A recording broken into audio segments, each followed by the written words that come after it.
Trésor d'archives d'hier à aujourd'hui. Numéro 2. Bains et plages au fil de la Marne.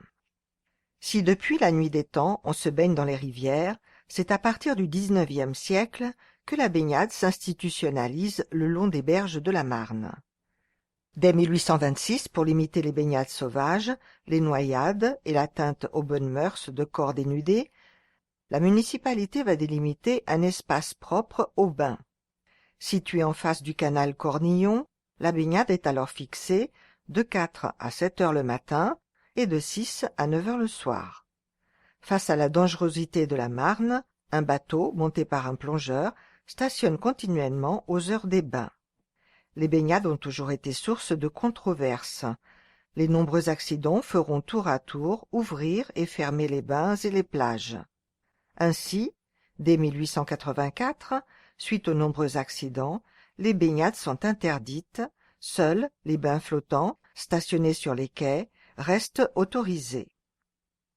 À partir du XXe siècle et jusqu'aux années 70, un certain nombre de villes franciliennes vont aménager des plages pour la belle saison.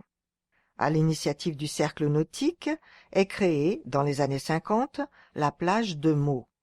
Située sur la rive droite, en amont du canal Chalivert, elle est composée de 3 bassins, dont un de compétition, qui peuvent accueillir jusqu'à 1000 personnes.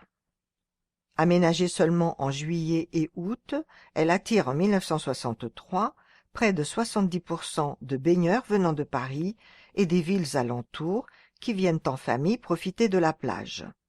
En parallèle, d'importants complexes privés bétonnés, sur le modèle des stations balnéaires, apparaissent le long des berges.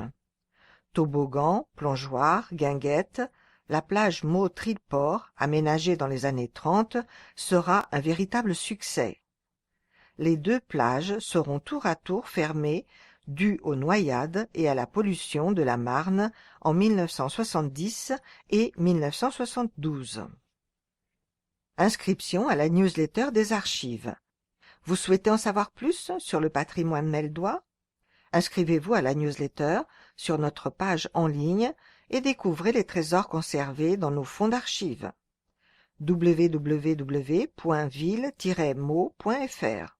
Culture, archives municipales, newsletter des archives.